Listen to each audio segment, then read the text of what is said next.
আসসালামু আলাইকুম বন্ধুরা, কেমন আছো? আশা করি আল্লাহর রহমতে সবাই ভালো আছো। বরাবরের মতো আজকের আয়োজনে তোমাদের জন্য থাকছে দারুণ মজাদার ক্রিসপি চিকেন ফ্রাই। বাড়িতে খুব সহজেই এই দামি নাস্তাটা তৈরি করে নিতে পারো ঝটপটভাবে। তো ভিডিওটি স্কিপ না করে দেখতে থাকো কিভাবে তৈরি করেছি খুবই সহজ পদ্ধতিতে এবং অল্প সময়ে চিকেন ফ্রাই। এখানে আমি কিছু চিকেন নিয়ে নিয়েছি, ব্রয়লারের চিকেন। তো দেখতে পাচ্ছ এই ব্রয়লার মুরগির যে একদম বোনলেস মানে হাড় ছাড়া চিকেনগুলো এভাবে পাতলা পাতলা করে আমি কেটে নিয়েছি এবং ধুয়ে পরিষ্কার করে নিয়েছি। তারপর পরিমাণ মতো দিয়ে দিয়েছি লবণ, দিয়ে দিয়েছি হলুদ আর পরিমাণ মতো ঝাল। যে যেমন ঝাল খেতে পছন্দ করে সেই পরিমাণে একটু ঝাল দিয়ে দিতে হবে।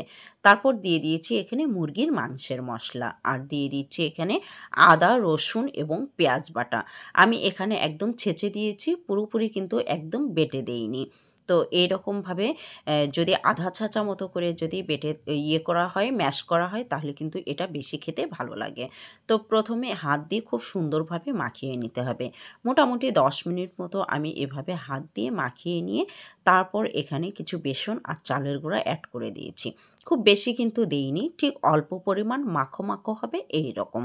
এখানে যেমন আমার এখানে 1/4 কাপ পরিমাণ মতো করে আমি চালের গুঁড়া আর বেসন দিয়ে দিয়েছি। আর কোনো বাড়তি কিছু দেইনি, যেমন খাবার সোডাটাও কিন্তু এখানে ব্যবহার করিনি। এই চাউলের গুঁড়া দিয়েই কিন্তু খুব সুন্দর ক্রিস্পি কিন্তু হয়ে গেছে। তো আলতোভাবে মাখাতে হবে। প্রথমেই যেহেতু মশলা দিয়ে আমি মাখিয়ে নিয়েছিলাম, মশলাটা কিন্তু মাংসের সাথে সুন্দরভাবে লেগে গিয়েছিল। তারপর আলতো করে যখন এই চাউলের গুঁড়া আর বেসন দেওয়া হবে, উপরে জাস্ট এভাবে লেগে থাকবে, তারপর গরম তেলে ভেজে নিতে হবে। তবে খুব কিন্তু গরম করতে যাবে না, তাহলে কিন্তু মাংসটা ভিতর থেকে কাঁচা কাঁচা থাকবে আর উপরে কিন্তু একদম ক্রিস্পি হয়ে যাবে। বোঝাই যাবে না যে মাংসটা হয়ে গেছে কিনা। তারপর যখন দেখবে যে একদম অল্প আঁচে ভাজতে থাকবে একটু সময় ধরে, ভিতর থেকে মাংসটা খুব সুন্দরভাবে সিদ্ধ হয়ে যাবে এবং উপরেরটাও কিন্তু ক্রিস্পি হবে। আর এই চিকেন ফ্রাইটা কিন্তু একদম রেস্টুরেন্টের চেয়েও কিন্তু অনেক স্বাদের। আমি 100% গ্যারান্টি দিয়ে বলতে পারছি, তোমরা কিন্তু এভাবে যদি চিকেনটা তৈরি করো তাহলে দেখবে এর ফ্রাইটা খেতে দুর্দান্ত লাগবে। বিকেলের নাস্তা বা সন্ধ্যার নাস্তায় চায়ের সাথে বা একদম রাইসের সাথে কিন্তু পারফেক্ট একটা নাস্তা ঝটপটভাবে বাড়িতে তোমরা তৈরি করে নিতে পারো। রেস্টুরেন্টে অনেক সময় অনেক দাম দিয়ে যে আমরা চিকেনগুলো খাই, সেগুলো স্বাস্থ্যসম্মত নাও হতে পারে, কিন্তু বাড়িতে স্বাস্থ্যসম্মত উপায়ে এভাবে নাস্তাটা তৈরি করো এবং মেহমান আসলেও ঝটপটভাবে তৈরি করে দিতে পারো। দেখবে বাড়ির সবাই খুবই পছন্দ করবে।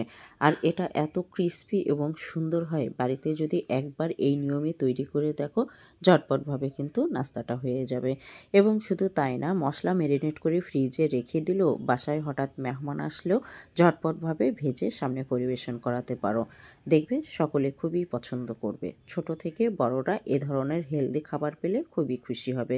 বন্ধুরা, ভিডিওটি কেমন লাগলো অবশ্যই পাশে থেকো। সে পর্যন্ত আল্লাহ হাফিজ।